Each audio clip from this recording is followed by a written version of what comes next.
Ngayong araw na nga mga mare, ililipat etong kubo nga natin dahil tapos na nga yung pagpapatungan nga ng kubo. At nakakatuwa nga, nakahuli nga sila mga maring malalaking tilapia, kaya naman tara't samahan nyo nga kami. Dito na nga tayo mga mare magsisimula ng araw. Marami talagang nakakamiss nga kay tatay kapag hindi nyo nga siya nakikita. Ilang araw din kasi talaga mga maring wala nga si tatay dito dahil nung isang araw ay nagpahasa nga daw siya ng lagari. Dahil syempre magkakalpentero nga tayo dito, dapat merong matalim na lagari. Ngayon na nga rin pala mga mare nakalaan yung oras na to para sa paghahakot nga ng kubo na to. Tulad nga ng sabi ko sa vlog kagabi ay eto na nga yun mga mare yung nahanap nga ni kuyang mga tao. Nung una kasi talaga mga mare nag-aalangan nga kami kung ipapalipat pa namin kasi nga wala naman kaming kilala nga dito masyadong maraming lalaki. Isa nga yun sa mga mare nag-aalangan nga kami pero sa awa naman ng Diyos may kilala nga si kuya kaya nga mga mare marami sila. At sandali nga lang mga mare na buhat dahil napakadami nga nila. Abay nakakita na naman tayong bayanihan nga mga mare.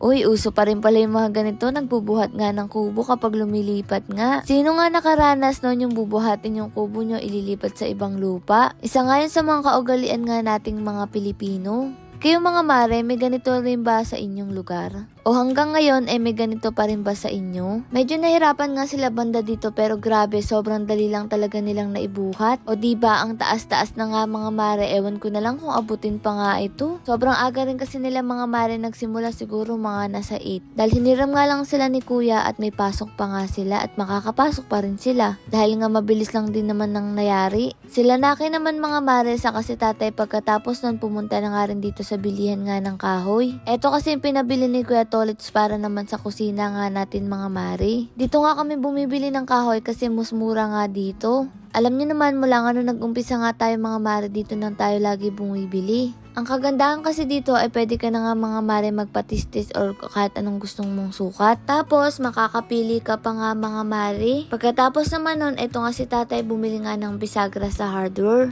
Kasi tulad ng sabi ko sa inyo mga mare, si Kuya Tolits na nga lang daw ang gagawa nga ng pintuan. Nakakatuwa nga si Kuya Tolits, napahanga nga kami ni Pangit sa paggawa nga niya ng palitada, sobrang linis at kinis. At ang nakakatuwa pa, naabutan nga namin dito sila na umiinom nga ng buko. At syempre nainggit kami kaya bumili na nga rin kami dahil kailangan nga din namin to. At nga pala sa pinsan ni kuya na nagbubukan na si Kuya Edwin Belguera Jr. Palagi nga daw siyang nanonood nga mga mare. At dahil mga mare hindi pa naman aalis kaya dito ko na muna nga ininom etong buko. Uhaw na nga rin ako mga mare ng mga oras nga na yan. Aba si Pangit din nagpabili kasi kailangan din ng katawan natin mga mare ang buko lalo na nga sa aking buntis ako. Pero ang pinagpapasalamat ko nga sa Diyos ay hindi nga ako nagkaka-UTI. Dahil alam naman natin na prone nga ang mga buntis sa UTI. Si tata nga mga mare nakita ko nga dito nagtitinda ng taho kaya bumili na nga rin ako. Kahit nung mga oras na yun ayoko naman magtaho pero mga mare naawa din kasi ako kay tatay. Siguro mga mare kasi nakaka-relate ako, sobrang init tas naglalakad ka para magtinda. Kaya hindi ko na nga mga mare kinuha yung sukli. Aba eto nga mga mare nagluluto na nga sila dito. Si Kuya Richard naman inaasikaso nga ito mga maring sayang. Hindi ko pala nakwento sa inyo, dito pala natulog sila Kuya Richard. Nag-spray na nga rin siya mga mare ng gamot. Paano? Binukbuk nga to kasi wala rin talagang nakatira. Maganda rin kasi talaga ang kubo, dapat may nakatira para nga hindi bukbukin. Dahil sa kubo nga natin mga mare, wala rin naman bukbuk dahil marami nga tayo dito. Siguro naiingayan ganun. Sabi nga ni Kuya Richard, pagtapos nga daw ng lahat ay sprayan niya nga ulit ito. Dito na nga natutulog si Kuya Tolit saka si Kuya Richard, bali pangalawang araw na nga nila ditong matutulog ngayon. Pagkatapos naman ni Kuya Richard, eto nag-ayos na nga rin siya dito mga mare sa poste. Natutuwa kami kay Kuya Richard mga mare, paano sobrang liksi niya. Alam mo yung parang nagta-timelapse. Para ako mga mare yung napapagod sa sobrang liksi nga ni Kuya Richard. Parang wala rin siyang kapaguran katulad nga ni tatay at eto nagmerenda muna nga sila dito. Hindi na nga rin na videohan pero tingnan nyo naman mga mare ang lalaki ng tilapia, talagang Tagalog. Abay sabi nga ng iba wala daw bang Amerikano. Hindi ko rin alam mga mare kung bakit iba-iba ang tawag sa tilapia. May Tagalog, may flower horn, may arroyo. Sa inyo rin ba mga mare? At eto nga si Kuya Richard nag-aasikaso na nga rin para magsaing. Basta muna na nga mga mare etong lamesa dahil wala silang gagamitin at yung sinaing nga nila mga mare kakapiranggot. Abay naubusan na nga ng bigas at hindi na nga mga mare lumabas dahil malayo rin talaga dito. Buti na lang may konting bahaw. Ewan ko kung magkakasya to sa amin kasi hindi kami kumain mga mare kasi gusto namin ditong kumain. Kaya lang konti lang pala sinain ni Kuya Richard at eto nga si Kuya Tolets abalang-abala pa nga rin dito. Si Kuya Richard naman inasikaso na nga itong sibuyas. Abay ang lalaki nga ng sibuyas. Meron kasi dito mga maring dalang kamansisi nga sila tatay tapos nga niyog. Kaya sabi ko dito ako makikikain dahil meron ngang kamansing ginataan kasi paborito ko nga yun. At eto inasikaso na nga rin ni Kuya Tolets mga mare etong niyog. At ewan ko lang kung may dala nga silang kudkuran nga dito mga mare. At sa wakas nga mga mare nakarating na nga kami dito at hindi ko pa rin naubos etong buko. Kung mapapansin nyo lingon ako ng lingon dyan mga mare dahil tuwang-tuwa nga ako sa mga tanim nga nila. At maya-maya nagulat nga ako eto na nga mga mare sobrang ganda nga ng kubo nung itinaas. Ngayon ko lang kasi ito makikita. Dahil maaga nga sila nagsimula kaya hindi na nga rin kami nakasama. At eto nga si Kuya Richard abalang-abala pa nga rin dito sa niluluto niya at nakakatuwa nga mga mare naging itsura. Kasunod nga lang din namin mga mare sila naki kaya eto namat binuhat na nga nila Kuya Ato. Habang nagaantay pa kasi mga mare ng pagkain kaya eto inasikaso muna nga nila dahil anong oras pa lang naman ito. Para nga to mga mare sa sahig nga natin dito sa may kusina kasi sinisimula na nga rin. Nakakatuwa mga mare mabasa yung comment section na nagtutuwa kayo sa buhay nga natin dito. Isa nga to mga mare sa pangarap nga namin na buhay. Yung makapagtanim-tanim ka tapos hindi mo iintindihin kung kailan ka palalayasin dahil sarili mo na nga siyang lupa. Tapos may simple nga lang kubo mga mare at salamat sa Diyos na tupad yun. At syempre sa inyo mga mare maraming salamat.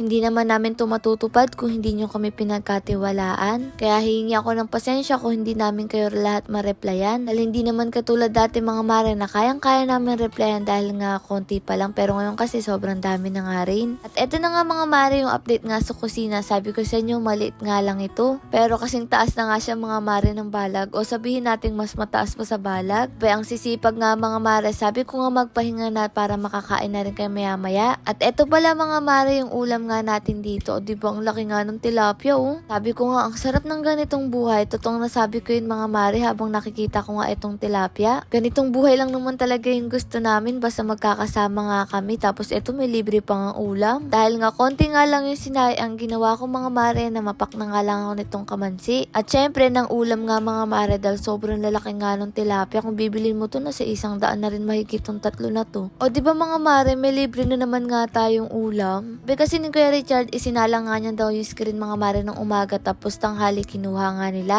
Tuwang-tuwa pa nga ako dyan kasi sobrang lasa nga mga mare ng tilapia. Abay napadayat nga ako mga mare dahil walang kanin at eto nga si Pangit kumuha na nga rin ng tubig kasi pinakuha ko sa CR. Eto naman mga mare yung view nga natin sa harap nga ng CR natin dahil wala pa namang pintuan dito. At kanina nga mga mare, sobrang ang araw, bigla naman kumilimlim, ewan ko na lang baka bumusa naman nga ang ulan. Sa malayuan nga, eto ang nagiging itsura niya nga mga mare. Kasi namin mga mare, kapag may mga okasyon, kahit simpleng okasyon lang, ay dito na nga natin gaganapin dahil maliit nga dun sa kabila. Kaya kahit papaano, ay meron na nga tayo dito mga maring magaganapan. At syempre mga mare, yung gender reveal at birthday nga ni Pangit, malapit na at birthday nga ni Mama. Sunod-sunod kasi sila. Yung magbiyanan nga, eto, tamang bunot nga lang dito mga mare ng damo. Abay ang lit nga mga mare ng talong meron na nga bulaklak. Hindi kaya bonsai to o sadyang malit nga lang at eto nga mga mare yung sitaw gumagapang na nga rin o diba? Sana nga lang talaga hindi nabahain para makakuha na nga tayo mga mare ng bunga. Magbibigay pa nga rin kami ng munting regalo basta nakapalo at sinishare ang ating video. Lord, maraming salamat sa lahat ng blessing at syempre sa inyong mga mare, paano ba yan? Bukas na lang ulit!